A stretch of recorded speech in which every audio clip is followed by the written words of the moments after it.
안녕하십니까. 저는 종로노무사TV에서 이 대표를 맡고 있는 이주영 노무사입니다. 오늘은 권고사직이라는 이슈에 대해서 한번 얘기를 해볼까 합니다. 지난번 영상에서는 권고사직을 당했을 때 근로자가 어떻게 대처를 해야 되나 이런 측면에서 여러 가지 말씀을 드렸다면, 이번에는 사업주 입장에서 여러 가지 말씀을 드려볼까 합니다. 근로자들이 일을 하다가 사익서를 쓰고 퇴사한다고 했을 때 간혹 가다가 저 권고사직 처리해주세요 라는 경우가 있습니다. 바로 구직급여를 받겠다라고 하는 거죠. 원래 법률상 용어는 구직급여인데 워낙 사람들이 많이 쓰는 단어 실업급여, 앞으로 실업급여라고 말씀드릴게요. 실업급여 받게 해주세요 라고 하면서 권고사직 해주세요 라고 합니다. 사업주분들은 어차피 뭐 내 돈 아니니까 국가에서 받아라, 너 그동안 열심히 했으니까 실업급여라도 가서 받아라 라고 해서 권고사직으로 처리합니다. 직접 권고사직으로 신고하시거나 세무사님한테 연락해서 권고사직 처리해주세요 라고 하시죠. 그러면 권고사직 처리가 돼서 실업급여를 받습니다. 근데 이것은요, 명백하게 실업급여 부정수급에 해당됩니다. 스스로 나갔는데도 불구하고 권고사직 처리해서 실업급여를 받게 하는 것은 고용보험법에 불법으로 규정되어 있습니다. 부정수급을 돕는다는 것은 사업주도 처벌받게 되죠. 이 실업급여 부정수급에 대해서는 다음 영상에서 다시 자세하게 다뤄보기로 하고요. 오늘은 그렇게 권고사직 처리를 했을 때 사업주가 입을 수 있는 불이익에 대해서 한번 말씀을 드리도록 하겠습니다. 아무 불이익이 없는 게 아닙니다. 근데 일단 두루누리 지원금, 일자리 안정자금, 청년 추가 고용 장려금 등 이런 지원금이 어떤 영향이 있을까에 대해서 말씀드릴게요. 먼저 두루누리 지원금이라고 하는 거는 국민연금 보험료하고 고용보험료를 할인해주는 제도인데요. 이거랑 권고사직 처리와는 무관합니다. 또 하나 더, 청년 추가 고용 장려금이라는 지원금이 있습니다. 청년을 추가 고용했을 때 월 75만 원씩 받는 제도가 있는데요. 이거하고 권고사직하고는 무관합니다. 청년 추가 고용 장려금은 근로자 수, 피보험자 수가 증가했는지 여부를 따지기 때문에 그 사유는 따지지 않습니다. 문제가 되는 것은 바로 일자리 안정자금입니다. 일자리 안정자금의 경우에는요, 일자리 안정자금을 받고 있던 근로자를 23번 상실코드, 즉 경영 악화로 인한 권고사직으로 처리했을 경우에는 그 대상자가 일자리 안정자금이 중단되는 것이 아니라 사업장 전체가 중단이 됩니다. 예를 들면 우리 사업장이 일자리 안정자금을 5명이 받고 있었는데 그 중에 1명을 권고사직 처리한다. 나머지 4명도 다 중단이 돼요. 중단은 앞으로 중단된다는 거지 그동안 받았던 것을 소급하는 건 아닙니다. 또 하나, 우리 사업장에 지원금을 받는 대상자도 있고 지원금을 받지 못하는, 예를 들면 임금이 높은 근로자겠죠. 월급 250 이상 받는 근로자들은 일자리 안정자금을 못 받겠죠. 이 대상자를 권고사직 했을 때 이것도 중단이 되느냐? 그건 아닙니다. 지원 대상 근로자를 권고사직을 했을 때만 지원금이 중단이 되고요. 지원 대상이 아닌 근로자를 권고사직 했을 때는 일자리 안정자금이 중단되지는 않습니다. 그러면 계약기간 만료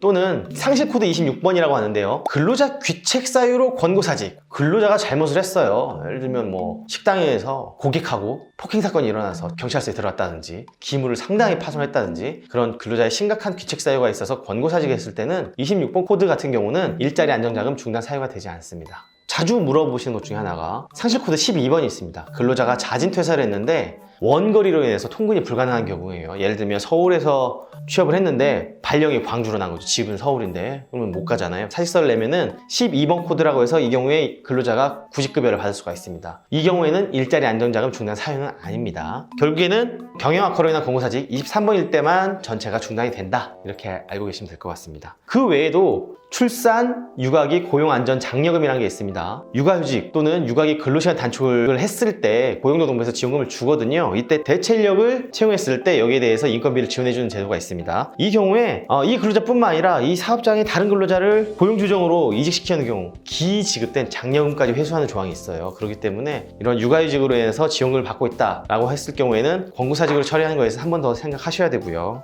또 하나는 고용노동부에서는 고용유지 지원금이라는 게 있습니다. 최근에 코로나 바이러스로 인한 경기 불황으로 인해서 휴업을 하거나 휴직하는 경우, 즉 경영 악화로 인한 권고사직을 하지 않고 고용을 유지하는 경우에 지원금 제도가 있죠. 이 경우에 당연하게도 경영 악화로 인한 권고사직을 하게 되면 고용유지 지원금을 받을 수가 없게 됩니다. 또 하나 잘 모르시는 것 중에 하나가 외국인 근로자 고용 제한이 있습니다. 3D 업종, 제조업이나 요식업에서 외국인 고용 허가제를 받아서 외국인을 고용하는 경우가 있는데요. 외국인 고용 허가라는 거는 내국인 채용 노력을 했음에도 불구하고 채용이 잘 되지 않을 때 외국인 고용 허가를 하게 됩니다. 고용 허가를 신청할 때는요, 과거 2개월 전까지 근로자를 권고사직한 이력이 있으면 아예 허가 자체가 나오지 않습니다. 외국인 고용을 하기 위해서 내국인을 자른 게 아니냐라고 볼 수 있기 때문이죠. 또 하나, 외국인 고용 허가서를 발급일로부터 6개월 이내에 내국인 근로자를 권고사직했을 때는요 3년간 외국인 고용을 제한하게 됩니다. 외국인을 더 싸게 고용하기 위해서 내국인을 자른 거 아니냐 이렇게 판단하기 때문이죠. 즉 외국인을 고용을 하려고 검토하고 있거나 현재 외국인을 고용하고 계신 사업장에서는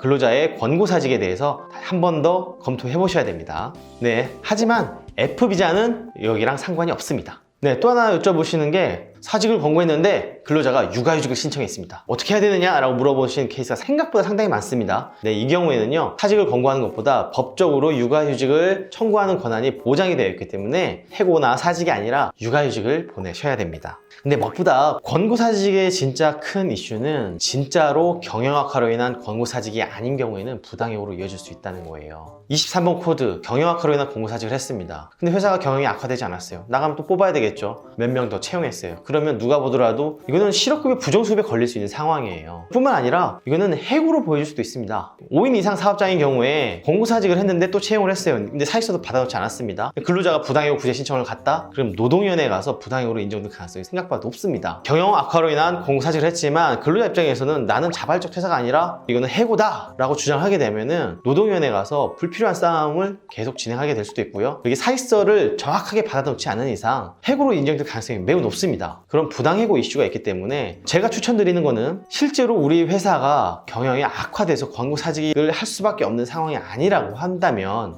근로자가 요구한다? 저 실업급여 받게 해주세요 라고 해서 권고사직 처리를 하는 것은 생각보다 많은 리스크가 숨어 있다 이렇게 볼 수가 있습니다. 결국 사업주 입장에서는 큰 이익이 없습니다. 부정수급에 관한 이슈는 다음 편에 제가 더 구체적으로 설명드리도록 할게요. 나라 돈을 그냥 받는 거는요 심각한 범죄에 해당될 수 있습니다. 그거 공짜가 아닙니다. 권고사직 처리할 때 구직급여 받으려고 근로자 요청할 때 내 돈 나가는 게 아니라서 무조건 해주지 말라. 오늘 여기까지 말씀드리도록 하겠습니다. 네, 그럼 다음에 뵙겠습니다. 감사합니다.